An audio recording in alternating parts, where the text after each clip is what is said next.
She only wanted to escape the pain, but fell into the arms of the man who swore he would be quick, and ended up feeling everything very slowly. If you like stories like this, be sure to subscribe to this channel. We post every day, continuing. The London rain fell like blades on the tarmac of the Thames embankment.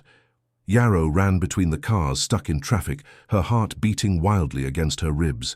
Her cheap dress clung to her wet body, and she clutched a worn leather briefcase against her chest, more valuable than her own life at that moment. In her trembling hands, she carried the memory of a love that 3 men in suits had violently ripped away just 2 hours before. They had arrived at the small apartment in Brixton like a storm. They weren't common thugs, they were well-dressed enforcers, with expensive watches and silenced weapons. They wanted the documents that Charles, her husband, had hidden, documents that proved irregularities in multi-million-pound tenders, corruption schemes that involved powerful names in the London construction industry. Charles tried to resist, but a precise shot to the chest made him collapse onto the cold kitchen floor. Yarrow screamed, threw herself over him, and in the confusion managed to grab the briefcase he was protecting with his life. Now she fled through the back alleys of East London, pursued by men who wouldn't hesitate to kill her to recover those papers. At every corner, she felt the weight of stairs, paranoia growing like a disease. She needed to reach the city centre, find someone who could help her. But who? Charles always said they couldn't trust anyone, that the scheme was too big, involved too many powerful people. Her legs began to fail when she finally spotted the mirrored buildings of Canary Wharf. There, among skyscrapers that touched the low clouds, stood London's most respected law firm. Drayton & Associates occupied 3 floors of a building that resembled a cathedral of glass and steel. If she could reach it, perhaps she would find justice, but her body couldn't take it.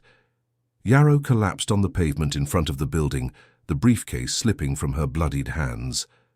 The rain washed the blood from her wounds, mixing it with the dirty water that ran into the drains. That's when he appeared. Raphael Drayton left the building at 10 o'clock at night, as he always did. At 42, he was the senior partner of the firm he had inherited from his father, a man who had built a legal empire defending large contractors and influential politicians. Raphael had grown up in that world of power and privilege, where justice had a price and the poor were just statistics in the newspapers. 3 years earlier, his life had collapsed. His wife Claire and daughter Sophia died in an arson attack at their mansion in Kensington. The official report spoke of an accident, but Raphael knew it was an attack. He had received threats for weeks, related to a case involving land grabbing in deprived communities. Groups linked to the homeless movement accused him of being an accomplice in real estate speculation that expelled entire families from their homes. Since then, Raphael lived like a ghost in his own world. His penthouse apartment in Notting Hill was a mausoleum of memories. He worked 16 hours a day, drank imported whiskey alone, and cultivated a silent hatred for everything that reminded him of social injustice. For him, the poor were to blame for their own misery, and any attempt at change was a threat to the established order. When he saw the woman collapsed on the pavement, his first impulse was to call building security to remove her. Another indigent, he thought, another one coming to dirty the entrance of his office. But something in Yarrow's eyes, between terror and determination, made him hesitate. There was a strength there that he couldn't ignore. The hesitation lasted only a few seconds. 3 men in suits appeared running down the avenue, shouting for him to step away from the fugitive. One of them pulled out a gun, pointing directly at Yarrow. Raphael's response came instinctively, fueled by years of military training in his youth and the arrogance of someone who had never been afraid of anything. "My rules apply here," he said with a cold voice, positioning himself between Yarrow and the armed men. "This woman is under my legal protection." The group leader, a bald man with a scar on his neck, laughed contemptuously. "Mr. Drayton, you don't know who you're dealing with. This woman stole documents that don't belong to her." "And who exactly are you?" Raphael maintained a calm tone, but his right hand had discreetly moved to his jacket, where he carried a licensed pistol. "Where's your identification? The search and seizure warrant?" The tension in the air was palpable. The enforcers exchanged glances, realizing they had underestimated the situation. Raphael Drayton wasn't just a rich lawyer. He was a dangerous man, with powerful enough connections to make their lives hell. After a few seconds of heavy silence, the leader put his weapon away. "This won't end here, Doctor. You have no idea what you're protecting." "Then explain it to me.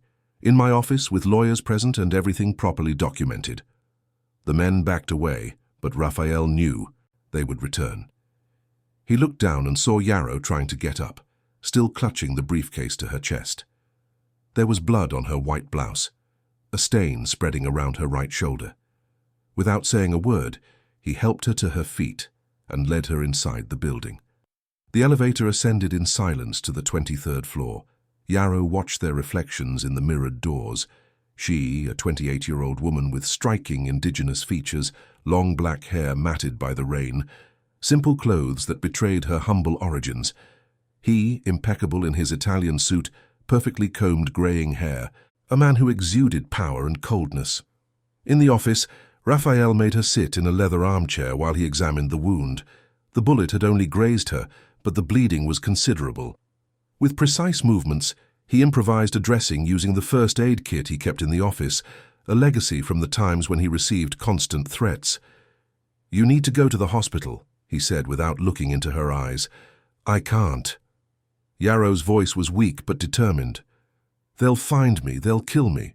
Who are they?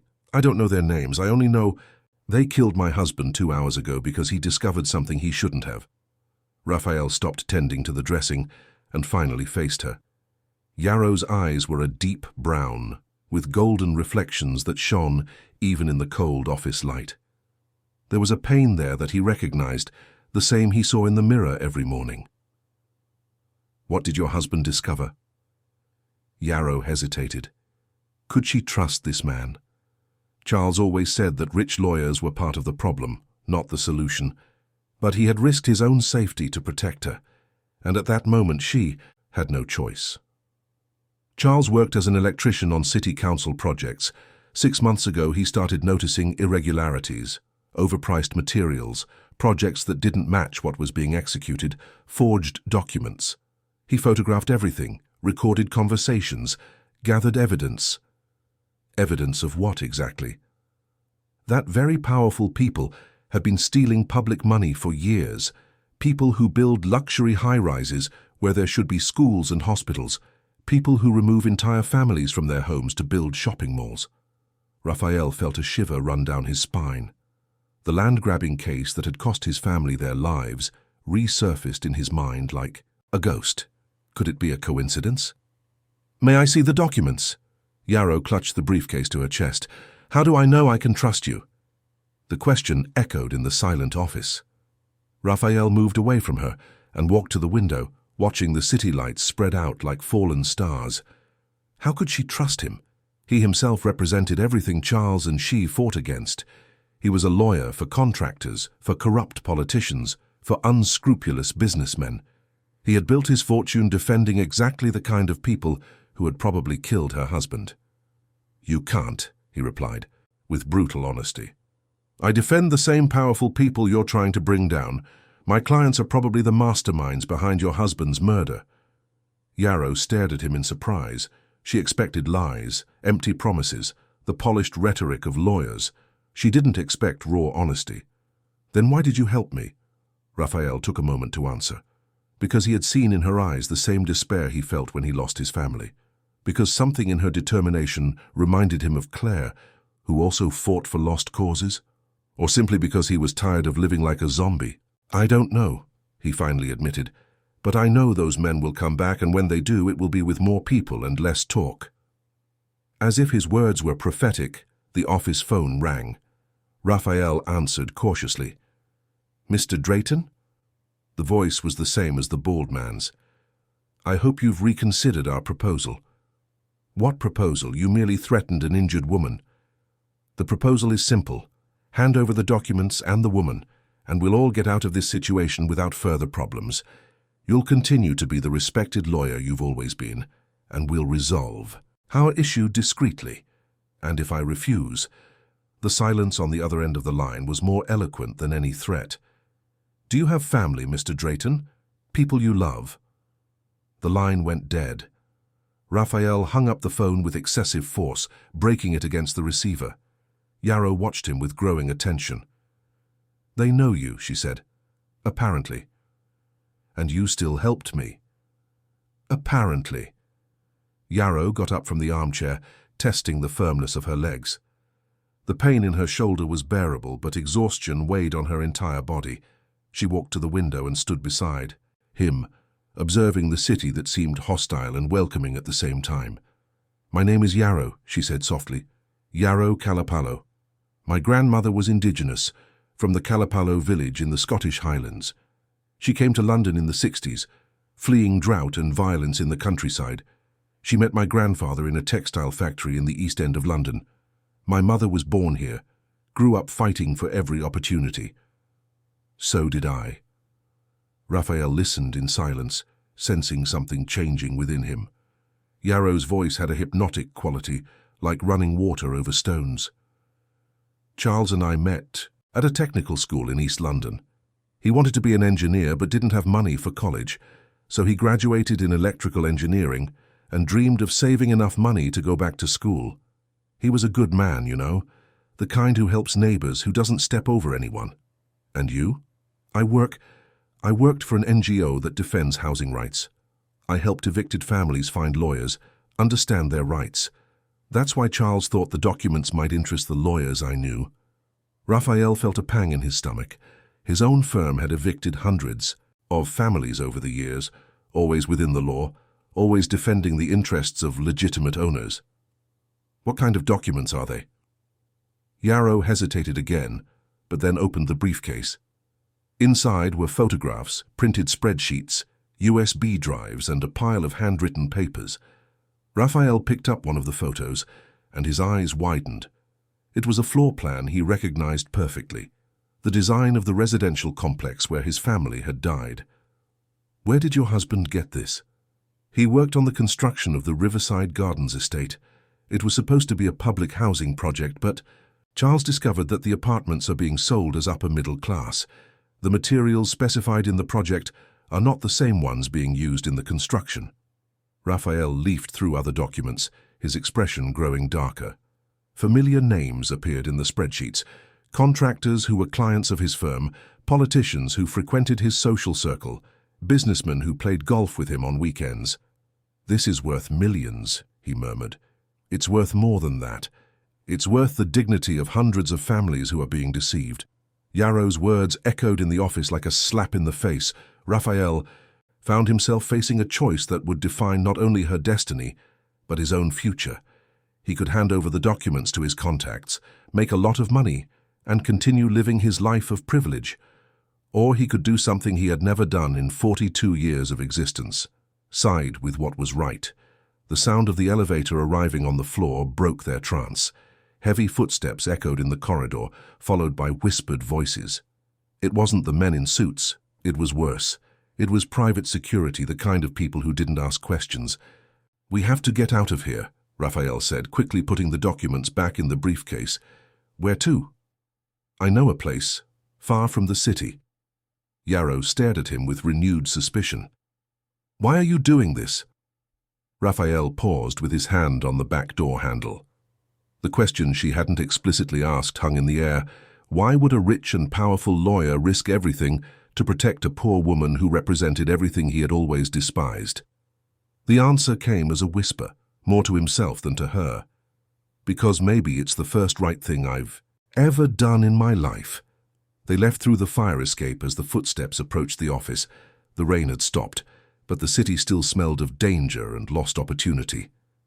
In the underground parking lot, Raphael led Yarrow to a black BMW, discreet but powerful. As they drove out of the garage, Yarrow looked out the rear window and saw armed men leaving the building. Some spoke on the phone, others gestured angrily. All seemed much more dangerous than the three enforcers who had initially pursued her. "Where are we going?" she asked when they were already on the motorway heading inland. "To a place where I can think clearly," Raphael replied, his hands firm on the steering wheel. "A farm I inherited from my grandfather, near the Surrey Hills. There we can calmly analyze these documents and decide what to do. Yarrow rested her head against the cold glass and closed her eyes. For the first time in hours, she felt relatively safe. But deep in her chest, a question bothered her. What did a man like Raphael Drayton really want with her? And how far was she willing to trust him to avenge Charles's death? The road stretched ahead like an uncertain promise, leading two strangers toward a destiny neither could imagine. The farm appeared in the first light of dawn, like a refuge forgotten by time. Located in a mountainous region 2 hours from London, the 50-acre property had belonged to the Drayton family for 3 generations. The main house, built in the 50s, maintained its colonial architecture with wide verandas and white-painted wooden windows. Around it, green pastures spread as far as the eye could see, punctuated by century-old mango trees and a stream that cut through the property from end to end. Raphael hadn't been there for 2 years since Claire and Sophia's funeral. The place brought too many painful memories: happy weekends, family barbecues, Sophia's laughter echoing through the corridors. But it was the only place where he felt truly safe, far from the tentacles of power that controlled the capital. Yarrow got out of the car in silence, observing the landscape with admiring eyes. She had grown up in the concrete and pollution of East London, where green spaces were limited to poorly maintained squares and vacant lots. That immensity of preserved nature seemed like something out of a movie. "It's beautiful," she said simply. "My grandfather bought this land with the money he earned lawyering for Italian immigrants," Raphael replied, carrying the document briefcase. "Ironically, he also defended the poor." What changed? My father, and then me. They entered the house, which smelled of old furniture and stored memories. Raphael turned on the lights and the heater, while Yarrow examined the photographs scattered through the rooms. 3 generations of the Drayton family smiled from gilded frames, men in suits and elegant women, all with the same expression of those born to command. One specific photo caught her attention. Younger Raphael, embracing a blonde woman and a curly-haired girl.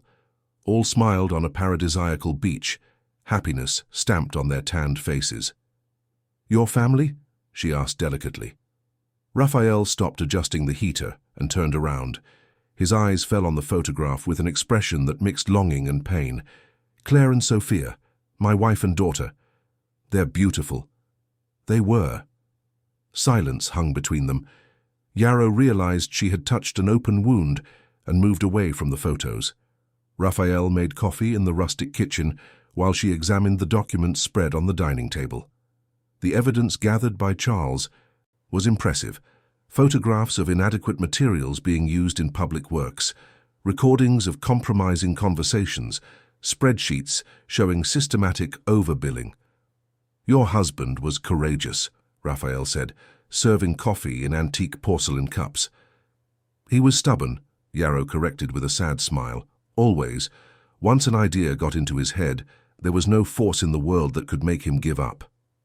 "How did you two meet?" Yarrow held the cup between her hands, enjoying the warmth that spread through her fingers. "At a student movement demonstration. I was 18, he was 20. We were protesting against the increase.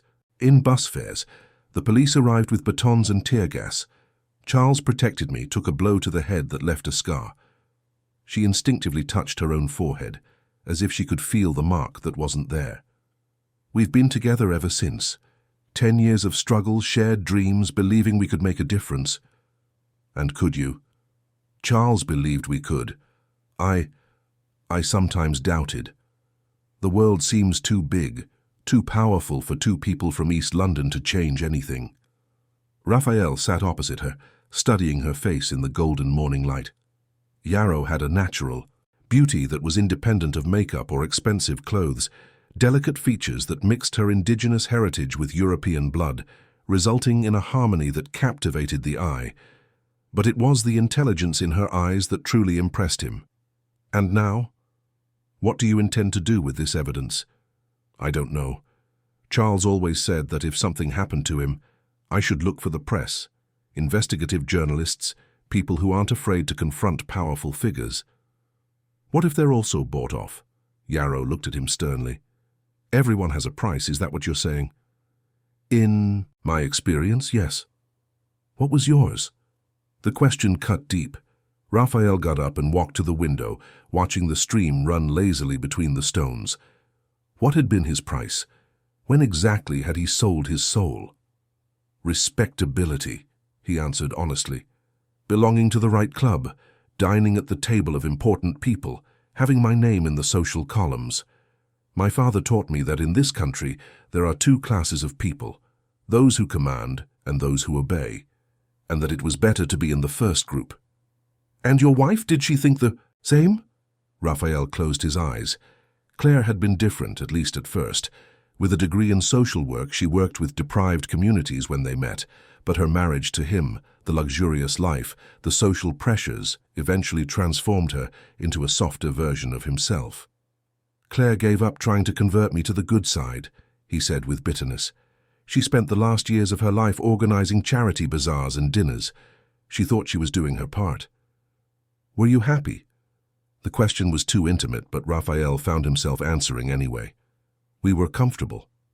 We had a good life, a wonderful daughter, a stable routine.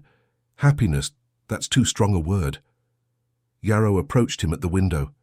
Charles and I were happy, poor, worried, always chasing money to pay the bills. But happy. He made me laugh every day. I'm sorry for your loss. I'm sorry for yours too. They stood in silence, observing the nature awakening outside.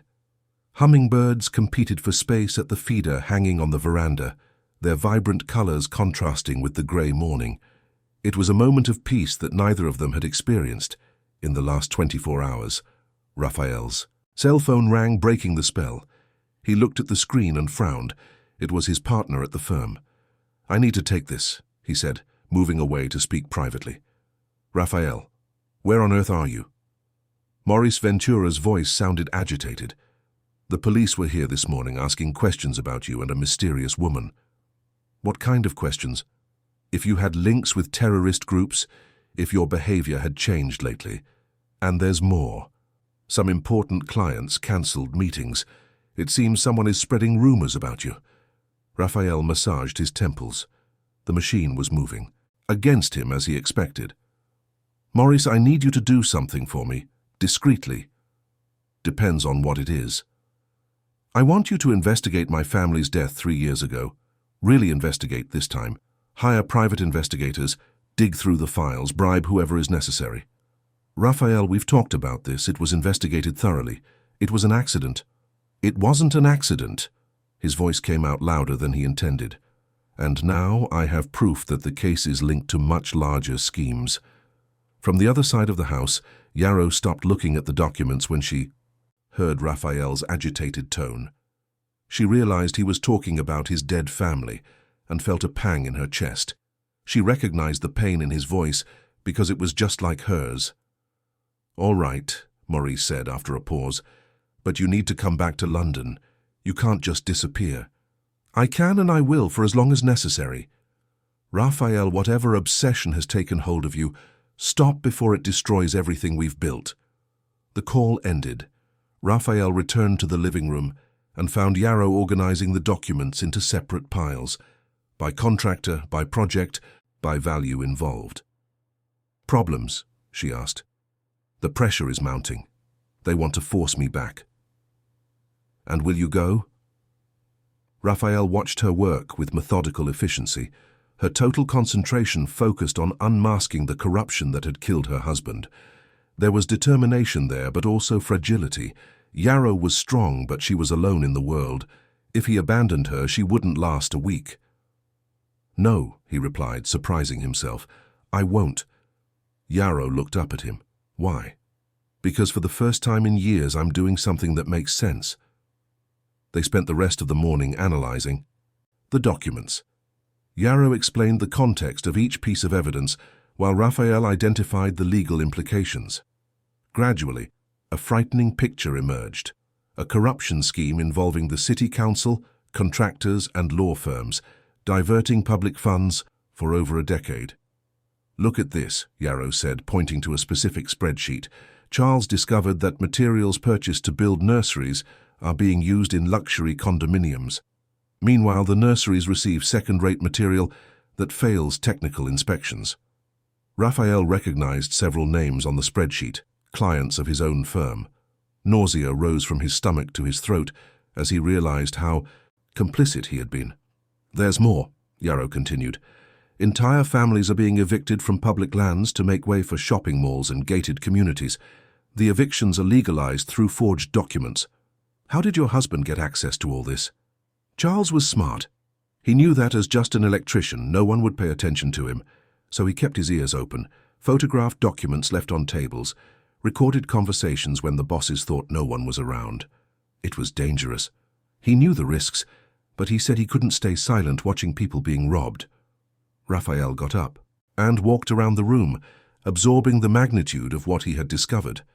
For years he had been part of that corrupt system without even fully realizing it.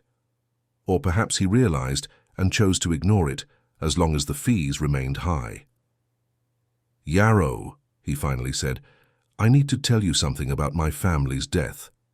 She stopped looking at the papers and gave him her full attention. 3 years ago, I represented a contractor in a land-grabbing case. They wanted to remove an entire community to build a business complex. The community resisted, hired lawyers, organized protests. Raphael paused, the words coming with difficulty. "My wife Claire started receiving threats. Someone discovered she was helping families with documentation, offering free legal advice. I told her to stop, that she was putting our family in danger. She told me she was finally proud to have married me. What happened? One night I came home late from the office and found the house on fire. The firefighters said it was a short circuit, but I knew the truth. I had been warned that something like this could happen." Yarrow approached him slowly, sensing the pain evident in every word. "And you didn't do anything?" "I did. I abandoned the case, recommended that my clients accept a settlement, but it was too late. Claire and Sophia were already dead." "I'm so sorry," Yarrow said, touching his arm gently. "The worst part is that I could have prevented it. If I hadn't been so proud, so greedy, so blind to the evil I was helping to spread."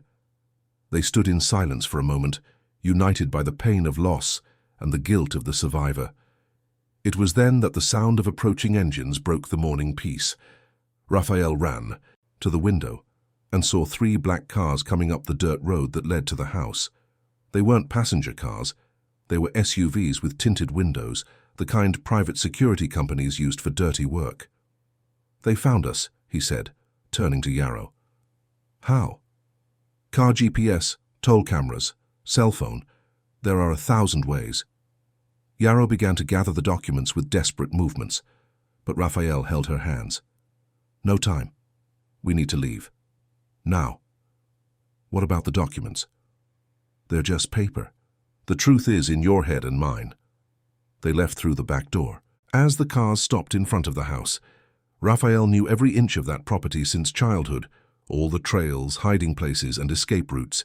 He led Yarrow through an orange orchard to an old stable where he kept a trail bike from his teenage years. "Do you know how to ride a motorcycle?" he asked, starting the engine. "Charles taught me." "Then hold on tight."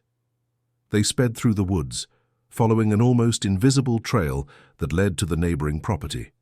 Behind them, shouts and orders echoed in the quiet morning. Armed men surrounded the house, broke down doors, ransacked rooms. But they found nothing but old furniture and family photographs. The motorcycle bounced over roots and stones. Yarrow pressed against Raphael's back, feeling his warmth and strength through her clothes. It was an intimacy forced by circumstances, but it awakened feelings she tried to ignore. How could she feel attracted to this man, a representative of everything Charles hated? They stopped in a clearing after 20 minutes of escape. Raphael turned off the engine and both dismounted, hearts pounding with adrenaline and fear. "Where now?" Yarrow asked. "I know someone who can help us. But first, I need to know if I can trust you completely." "What do you mean?" Raphael looked at her with intensity. "I'm going to take you to someone who can expose this entire corruption scheme. But if you betray me, if you've lied about anything, a lot of innocent people will die." Yarrow met his gaze without flinching. "My husband died for this evidence. My life ended last night.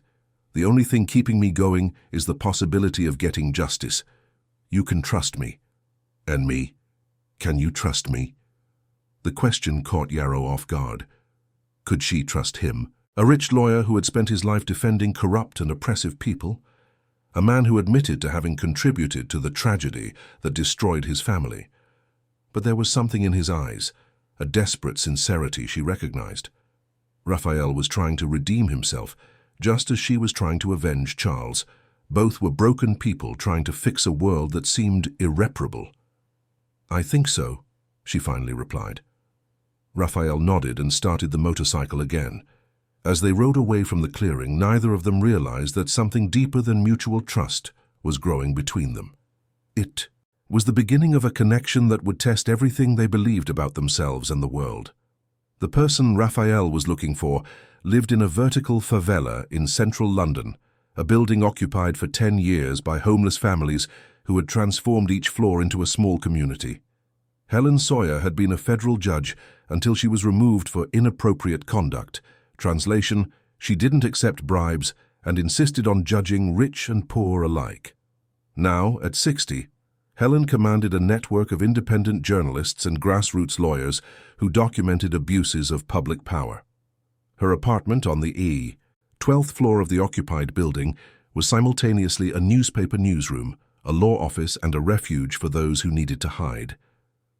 Raphael and Yarrow arrived at the building late in the afternoon, after a full day of hiding in small towns in the Surrey Hills. They had abandoned the motorcycle in Reading and taken an intercity bus, always alert for suspicious faces and cars following them. "Are you sure we can trust her?"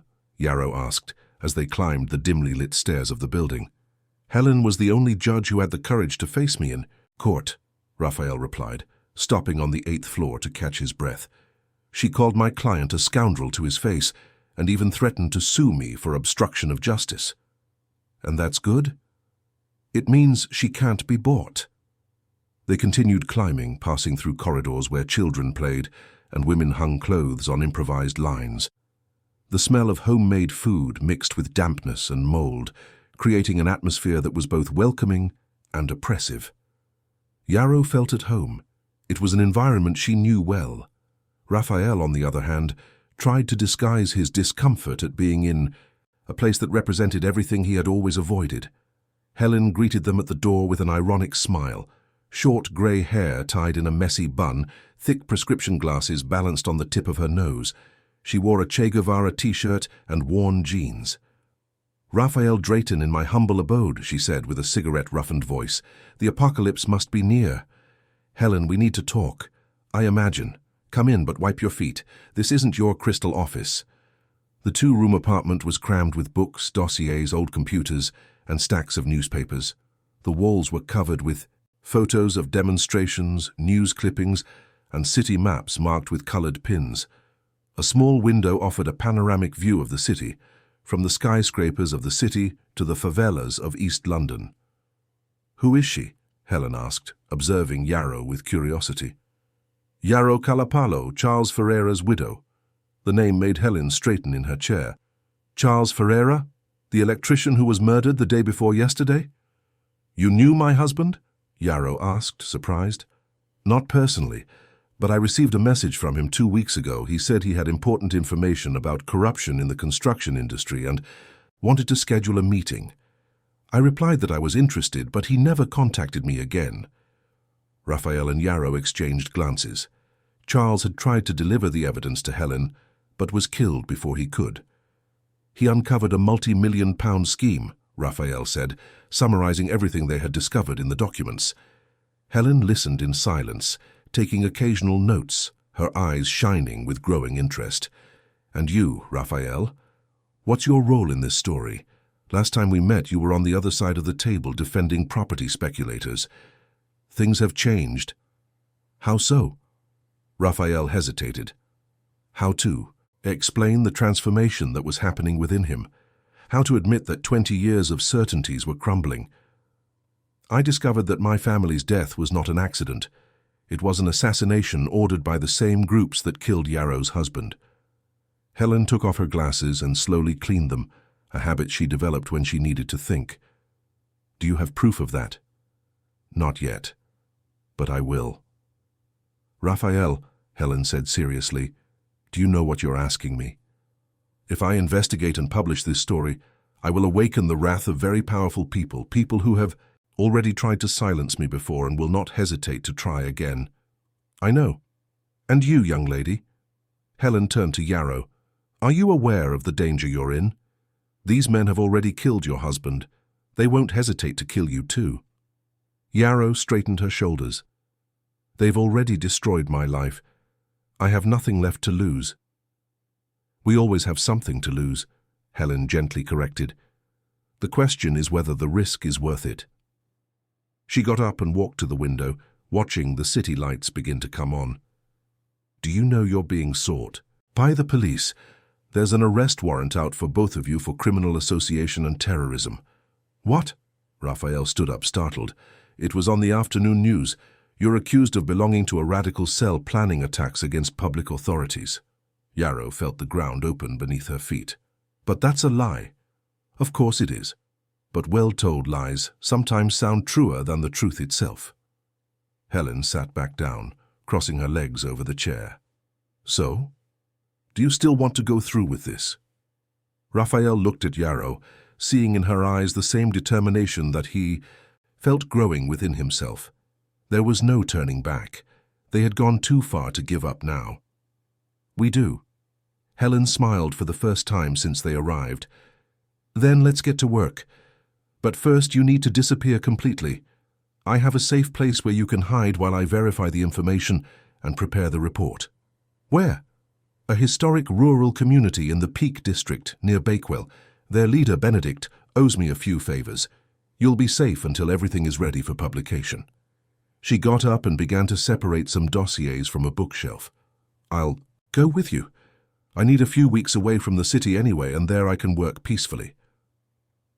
2 hours later, the three were in an old van driven by a young man named James, a freelance journalist who collaborated with Helen. The journey to the Peak District would take 4 hours on secondary roads, away from tolls and traffic cameras. Yarrow fell asleep, leaning against the window, exhausted from days of tension and fear.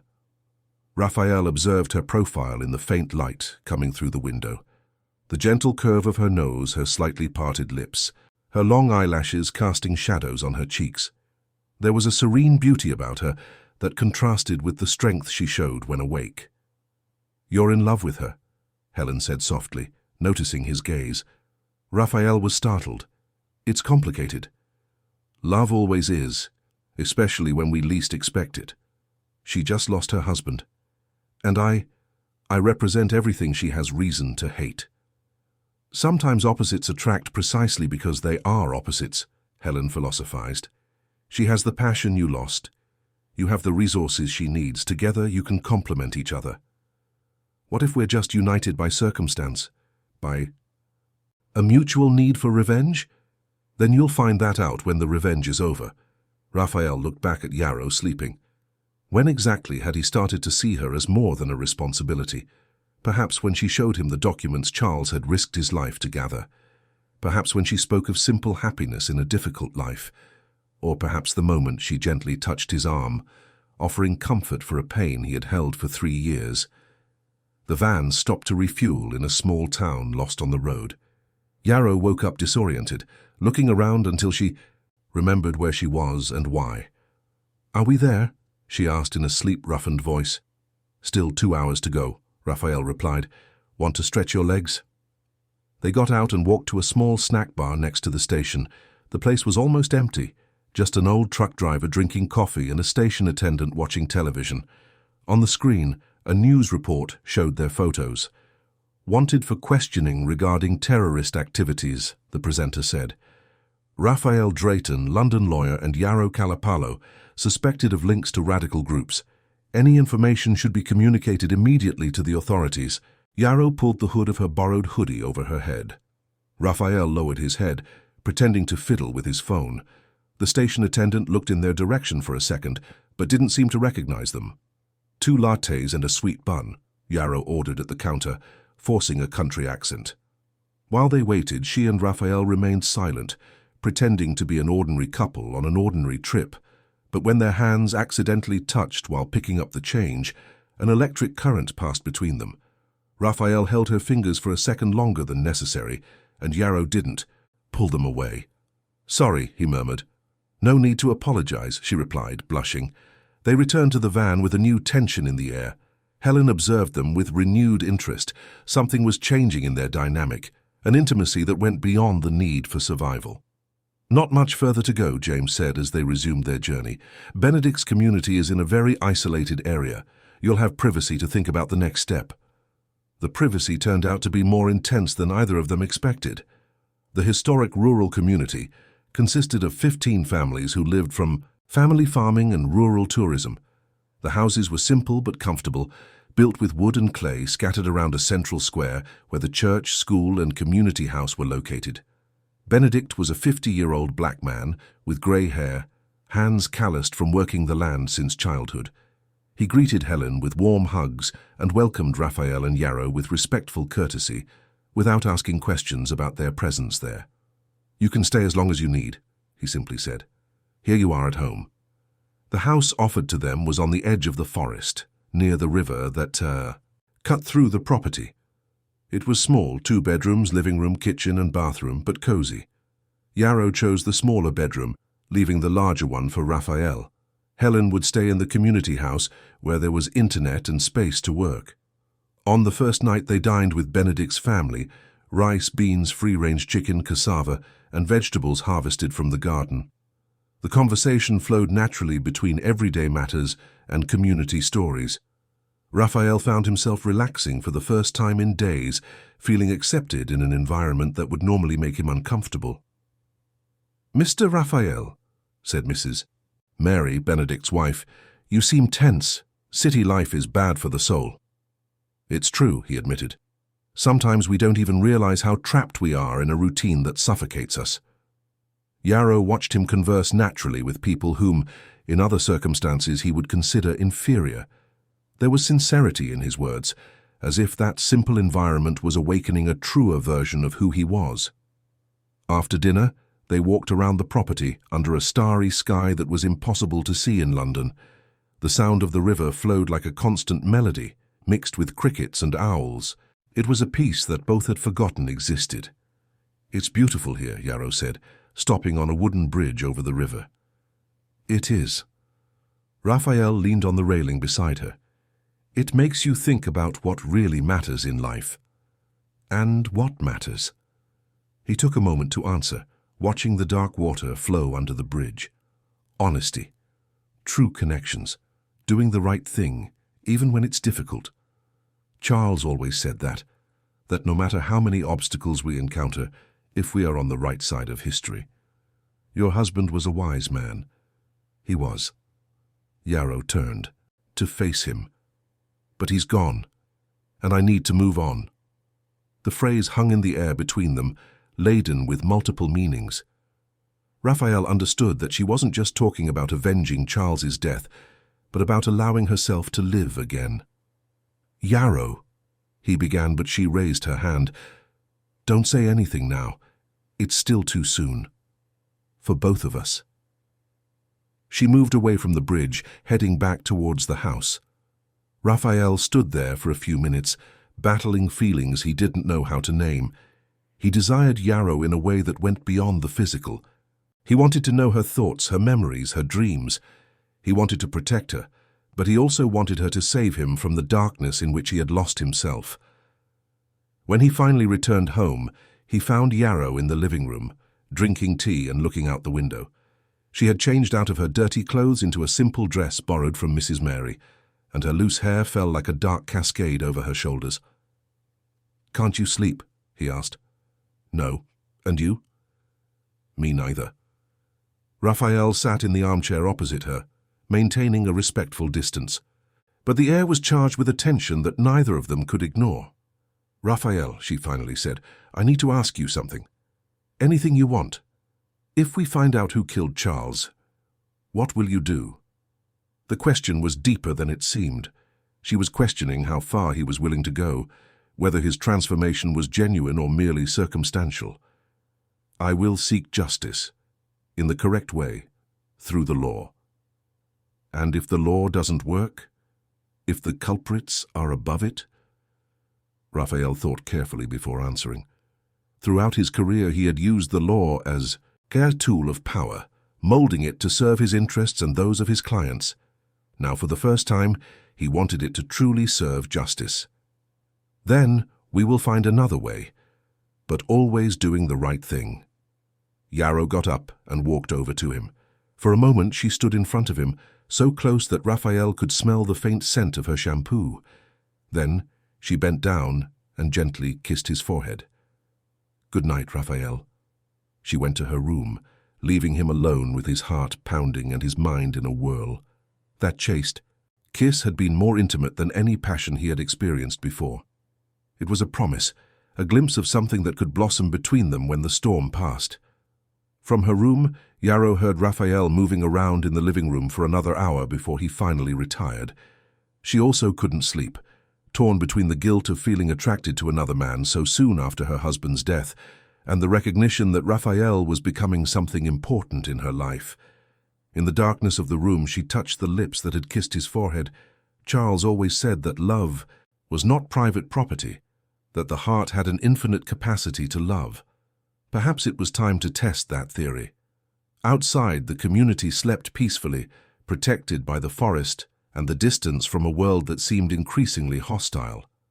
But inside the small house, two wounded hearts began to heal each other, discovering that sometimes love is born exactly where we least expect to find it.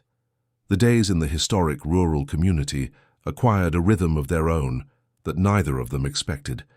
Raphael woke early to help Benedict in the fields, discovering muscles he didn't know he had and a strange satisfaction in manual labor. Yarrow helped Mrs. Mary in the community kitchen and taught the children to read, finding purpose in a routine that just days ago seemed impossible. Helen worked obsessively, connecting information, checking sources, building a report that promised to shake the structures of power in London. Her contacts in the press and judiciary confirmed what Charles's documents suggested: a scheme involving dozens of companies, politicians from various spheres, and bought-off regulatory bodies. In the second week of isolation, Helen called Raphael and Yarrow for a meeting in the community house. On the rustic wooden table, she had spread photos, printed documents, and several pages of notes.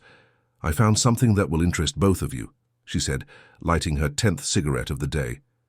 She picked up a red folder and opened it carefully. "I gained access to the investigation files on the fire that killed your family, Raphael. Officially, it was filed as an electrical accident. But there are inconsistencies that any competent investigator would have noticed." Raphael leaned over the table, examining the forensic reports. "What kind of inconsistencies?" "The fire's origin was identified as being in the living room, but firefighters found traces of accelerant in the bedroom where your wife and daughter were sleeping. Additionally, the alarm system had been deactivated hours before the fire." "Why wasn't that investigated?" "Because the detective responsible for the case, Marcus Oliver, received orders to quickly close it. And guess who gave that order?" Helen showed an official document. The signature at the bottom of the page made Raphael turn pale. "Secretary of Public Security Robert Mendoza," he murmured. "Exactly. The same Robert Mendoza who appears in Charles's documents as a beneficiary of several fraudulent tenders." Yarrow instinctively held Raphael's hand, feeling the tremor that ran through him. 3 years of guilt and pain gained new meaning. Claire and Sophia had been murdered to silence Raphael, and he didn't even know it. "There's more," Helen continued relentlessly. "I discovered who was funding the groups that were threatening your family. A company called Green Valley Construction, which at the time was trying to expropriate the land of the community your wife was helping. I've never heard of that company, because it's a shell company. The true owner is Margaret Sterling, the wife of the Mayor of London." Raphael's world collapsed once again. Margaret Sterling was a personal friend of his family, had dined at his house dozens of times, was Sophia's godmother. The betrayal was so deep that he felt nauseous. "And the worst part," Helen said, "is that Charles discovered all this too. He knew about the connection between your family's murder and the corruption scheme he was investigating. That's why he tried to contact me. He wanted to deliver the evidence before they silenced him too." Yarrow stood up abruptly, walking to the window. The revelation meant that Charles had died not only for his own discoveries, but also to protect Raphael. He had tried to get justice for the dead of the man she now. What did she feel for him? "There's something else you need to know," Helen said. "I received information that they found out where we are. You have until tomorrow morning before they get here." The silence in the room was broken only by the crackling of the fire in the fireplace. Benedict, who had been listening to the conversation from the doorway, approached with a somber expression. "How many men?" he asked. "A dozen, maybe more, well-armed mercenaries." "Then you'd better leave tonight. I know trails in the forest that will take you to the next town undetected." Raphael stood up, filled with a cold rage he hadn't felt in years. "I won't run anymore." "Raphael," Yarrow began. "No." He turned to her, his eyes shining with determination. "We've spent weeks running, hiding, being afraid. Meanwhile, the murderers of my family and your husband remain free, killing more innocent people." "What do you propose?" Helen asked. "That we publish everything, today, now, with all the evidence we have." "I don't have confirmation from all sources yet. Then we'll confirm later. The important thing is that the information becomes public before they silence us." Helen reflected for a few seconds, weighing the pros and cons. It was risky to publish an incomplete report, but it would also be impossible to complete it if everyone died. "All right," she decided, "but we need a few hours to prepare everything, and you need to record a video explaining everything in case something happens to me." They worked until late at night. Helen wrote the report, while Raphael and Yarrow organized the documentary evidence and recorded their testimonies. The plan was to publish everything simultaneously on several news websites, YouTube channels, and social media, making it impossible to completely censor the information. At 3 in the morning, when they finally finished, the adrenaline gave way to exhaustion. Helen retired to rest for a few hours before the final upload, leaving Raphael and Yarrow alone in the community house. "Do you think it will work?" Yarrow asked, pouring herself another cup of coffee. "It has to work. It's our last chance." They sat in silence, each lost in dark thoughts about what dawn might bring. That's when Raphael spoke what he had been holding back for days. "Yarrow, if something happens to me tomorrow, nothing will happen. Listen." He held her hands, forcing her to look at him. "If something happens, I need you to know that these have been the best days of my life in 3 years. Yarrow felt tears forming in her eyes. "Raphael, let me speak. You showed me that it's possible to start over, that I'm not condemned to live like a zombie forever. Even if we don't have a future together, even if this is just circumstance, I want you to know that I've fallen in love with you." Tears streamed freely down Yarrow's cheeks.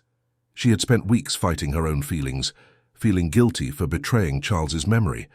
But at that moment, with the real possibility of death approaching, social conventions seemed less important than the truth of her heart. "I've fallen in love with you too," she whispered. Raphael leaned in and kissed her delicately, as if she were made of crystal. It was a kiss of farewell and a promise at the same time, sealing a love that had been born in the most improbable circumstances.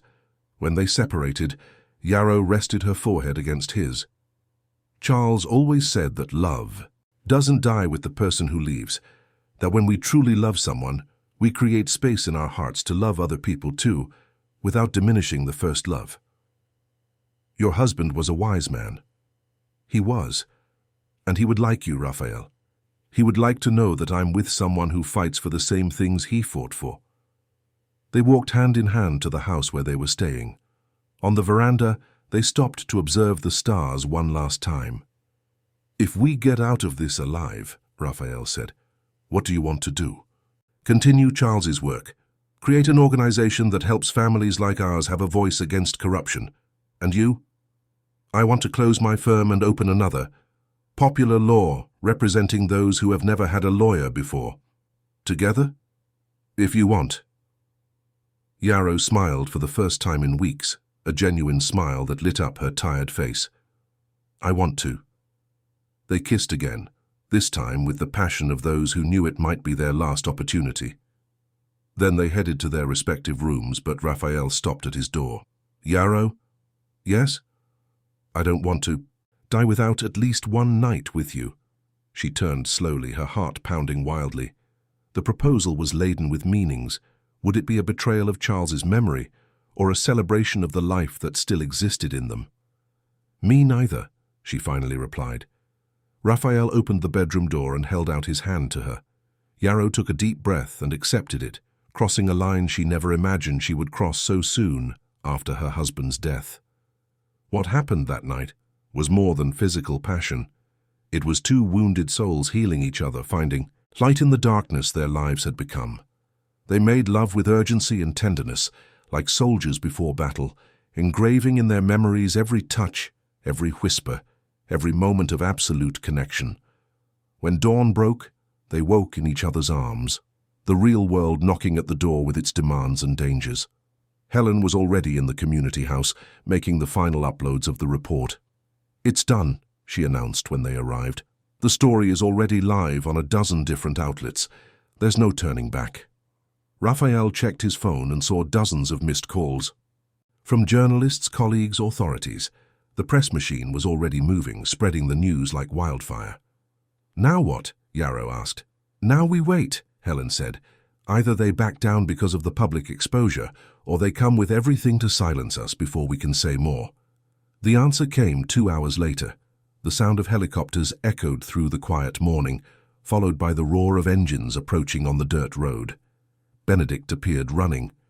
3 black cars coming up the main road, more men coming up the back trail. There are many of them. Raphael took Yarrow's hand. "The time for running is over." They came out of the community house and saw the entire community mobilizing. Men, women, and even older children carried scythes, machetes, and hunting rifles. They weren't going to surrender their visitors without a fight. "No," Raphael said firmly, "I won't let you risk yourselves for our sake." "This land is ours," Benedict retorted proudly. "And you are our guests. No one invades our territory to harm our guests." The siege quickly formed. Armored cars surrounded the community, while armed men took strategic positions. A megaphone echoed through the trees. "Raphael Drayton and Yarrow Calapalo, you are surrounded. Surrender peacefully and no one will be harmed." Helen appeared beside them, camera in hand. "I'm broadcasting live to 3 different channels. If they kill us, it will be in front of thousands of people." Raphael stepped forward, walking towards the armed men empty-handed. Yarrow tried to hold him back, but he gently pulled away. "No need to shout," he said loudly. "I'm here." A man in a suit emerged from behind the cars, tall, bald, with a scar on his neck that Yarrow immediately recognized. It was the leader of the enforcers who had killed Charles. "Mr. Drayton," he said with a sarcastic voice, "you've caused a lot of trouble for a lot of important people." "I just did my job." "Your job was to defend our interests, not destroy them." "People have a right to know the truth." The man laughed coldly. "Truth is a luxury you cannot afford." He made a signal, and several gunmen pointed their weapons at Raphael. But before they could shoot, police sirens echoed in the distance, followed by the unmistakable sound of press helicopters approaching. "Looks like we arrived just in time," a familiar voice said. Detective Marcus. Oliver, the same man who had closed the case of Raphael's family's death, appeared from among the trees accompanied by a dozen police officers. But this time their weapons were pointed at the men in suits. "Marcus?" The chief enforcer seemed genuinely surprised. "Sorry, Carson, but things have changed. The federal police have taken over the case, and I can no longer protect you." Federal police cars approached on the main road as federal agents emerged from the forest on all sides. Within minutes, the mercenaries were surrounded and disarmed. Helen lowered her camera, a triumphant smile on her face. "The report worked better than I expected. It seems we still have decent people in government." Raphael walked back to Yarrow, who ran to meet him. They hugged tightly, the danger finally passing. "Is it over?" she asked. "This part is," he replied, "but we still have a lot of work ahead of us." Detective Marcus approached them, his expression serious but respectful. "Mr. Drayton, Mrs. Calapalo, you will need to give extensive statements in the coming days, but I can assure you that this time the investigation will be conducted properly." "And the masterminds?" with the evidence you've provided, I think we'll be arresting a lot of important people in the coming months. Press helicopters circled over the community, filming images that would be broadcast nationwide. Raphael and Yarrow's story was going public, forcing authorities to act with transparency. Benedict approached, smiling for the first time that day. You will always be welcome here. This community is proud to have helped in the fight for justice. Thank you, Raphael said sincerely, for everything. As the prisoners were led away and the situation normalized, Raphael and Yarrow walked to the bridge where they had first discussed their feelings.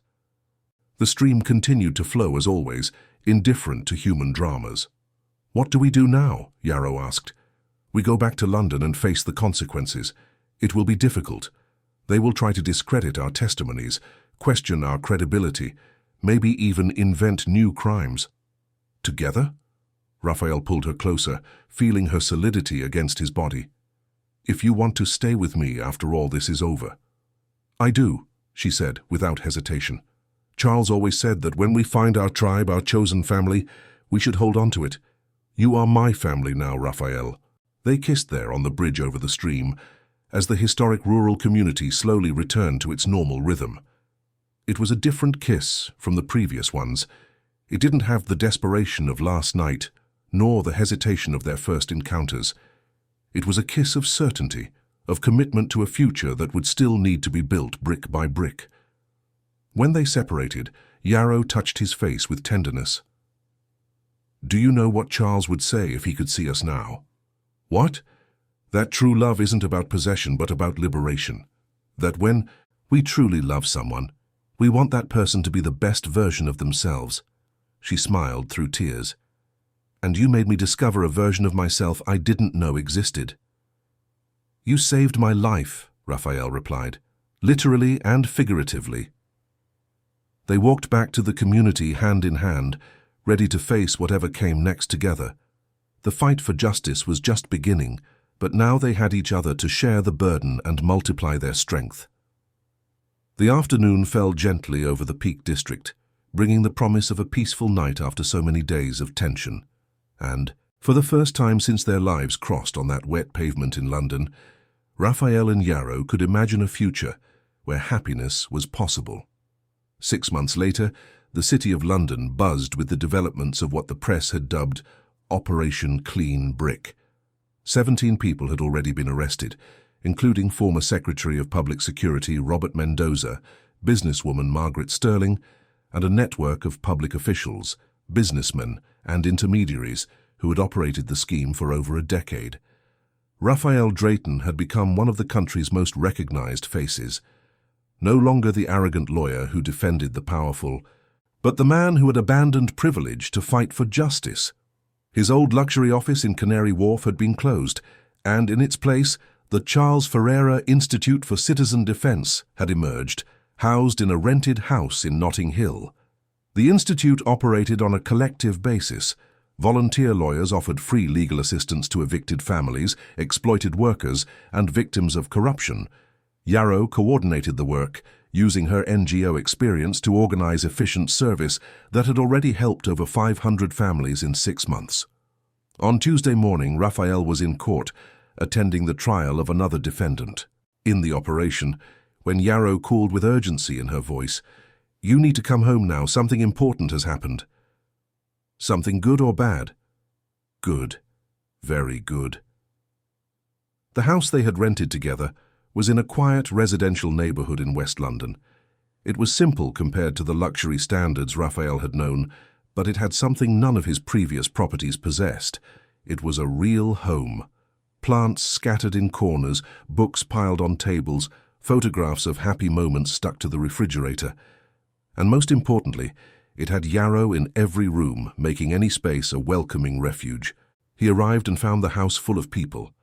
Helen was there, as were several colleagues from the Institute, Benedict and Mrs. Mary, who had come from the historic rural community, and even Detective Marcus Oliver, who had become an important ally in the investigation.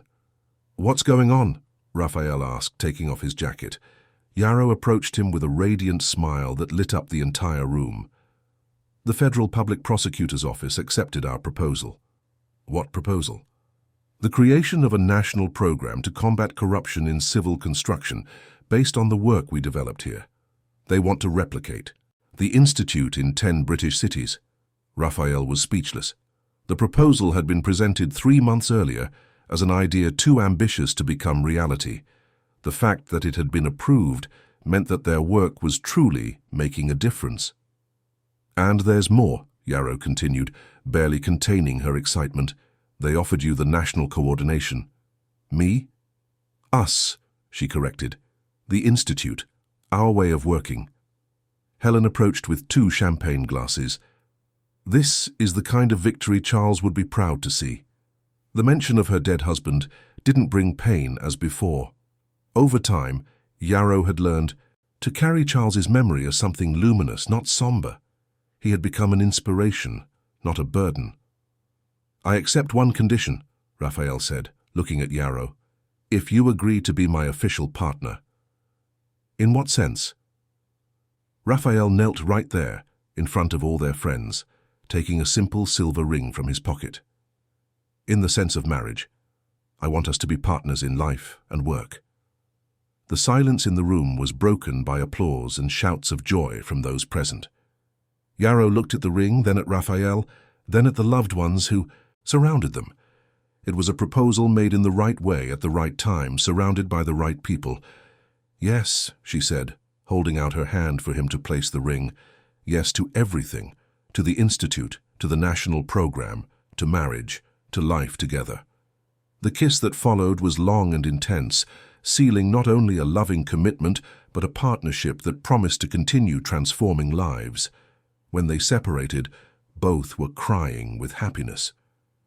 Would Charles approve? Raphael asked softly, just for her to hear. I'm sure he would, Yarrow replied. He always said that the best tribute we can pay to those who have passed is to live fully, love completely, and constantly fight for what is right. The impromptu party extended into the afternoon. Benedict told stories of the historic rural community. Helen spoke about new journalistic projects. Detective Marcus shared updates on the operation that continued to arrest those involved in the scheme. When everyone left, Raphael and Yarrow were alone in the house that now seemed even more special. They sat on the veranda watching the sunset paint the sky orange and pink.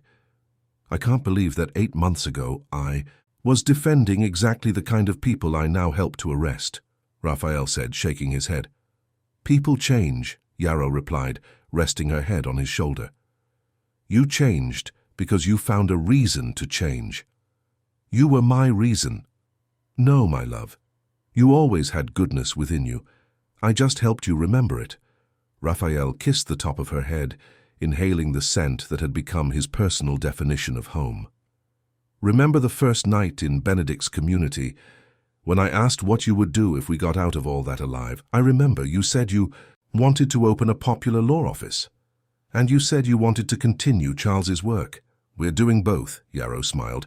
It's funny how life works. Sometimes we lose everything to discover what we really want. They sat in silence for a few minutes, each lost in reflections on the journey that had brought them there. That's when Raphael said something he had been thinking about for weeks. I want to have children with you. Yarrow straightened up to look him in the eyes. Seriously? Very seriously. I want to raise children who grow up knowing that it's possible to fight for what is right, who see in the work we do a way to honor the memory of those who are gone. Charles also wanted children, Yarrow said with a nostalgic smile. He always said he wanted to teach the children to fish in the River Thames when it became clean again. We can teach our children to help clean the river. Our children, Yarrow repeated, testing how the words sounded. I like that. That night, they made love with an intensity different from all the previous ones. There was no longer the urgency of danger, nor the guilt of betraying the past. It was a pure desire to build a future, to plant seeds that would grow into strong and generous trees. 2 years later, the Charles Ferreira Institute operated in 15 British cities, had helped over 3,000 families, and had become an international reference in combating urban corruption. Raphael and Yarrow traveled the country, organizing new centers, training volunteers, and monitoring complex cases. On Saturday morning, They were in Benedict's historic rural community to celebrate the Institute's second anniversary. The party was also a personal celebration. Yarrow was 4 months pregnant, and they had decided to announce the news to the friends who had helped them reborn. "A boy or a girl?" Mrs. Mary asked, touching Yarrow's still small belly. "We don't know yet," Raphael replied, "but we've already decided on the names." "If it's a girl, Claire," Yarrow said, "in honor of your first wife." "And if it's a boy, Charles," Raphael added, "in honor of the man who taught us that it's worth fighting for what is right." Helen, who had become the unofficial godmother of the couple, wiped away a tear. They would have been proud to know that their memories will live on in a new generation. Benedict raised a toast with local craft ale. To Raphael and Yarrow, who proved that love can be born from struggle and grow in hope. May your family be strong as the earth and free as the river. Everyone toasted under the blue sky of the Peak District, surrounded by the nature that had witnessed the birth of that improbable love. Later, Raphael and Yarrow walked to the bridge where they had first kissed. The stream continued to flow, indifferent to time, carrying dry leaves towards the distant ocean. "Any regrets?" Yarrow asked, leaning on the wooden railing. "None," Raphael replied without hesitation. "And you? Only not having met Charles sooner so you two could have been friends. Perhaps we'll meet after this life. Perhaps. But now we have this life to enjoy." Raphael pulled her closer, his hands resting on her belly where a new life was growing. "Our child will grow up in a better world than the one where we met. He'll grow up knowing that his parents loved each other from the first moment, even when it was impossible." "It was impossible." Yarrow laughed, remembering the London rain, the armed men, the desperate escape that had brought them there. Totally impossible. A rich conservative lawyer falling in love with a poor stubborn activist. What an absurd idea. The best absurd idea of my life. They kissed as the sun set behind the mountains, painting the sky with shades of gold and red. It was a kiss of gratitude for the journey taken and of anticipation for what was yet to come. 5 years later, sitting on the veranda of the Institute's new headquarters in London, Raphael and Yarrow watched their 2 children playing in the small garden. Claire, 3 years old, had her mother's dark hair and her father's blue eyes. Charles, 2 years old, was a perfect blend of the two, with golden curls and a mischievous smile. "Daddy, why is the Institute named after Uncle Charles?" Clara asked with the typical curiosity of her age. Raphael and Yarrow exchanged glances, knowing this conversation would come one day. "Because Uncle Charles was a very brave man who helped a lot of people," Yarrow explained, "and we wanted to honor his memory." "Was he good?" "He was very good, and he would be crazy about the children you are." "And Aunt Claire?" asked little Charles, who still didn't speak perfectly but understood everything. "Aunt Claire was also a special person," Raphael replied. "She taught Daddy to be a better person." The children went back to playing, satisfied with the simple explanations they understood.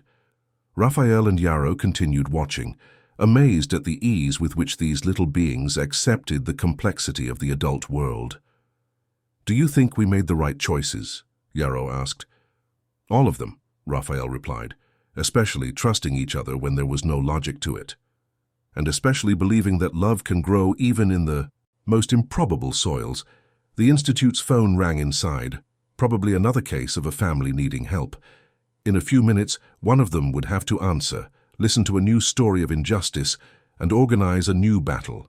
But at that moment, sitting on the veranda of their home that was also an office, watching their children play under the London afternoon sun, Raphael and Yarrow savored the peace of those who had found their place in the world.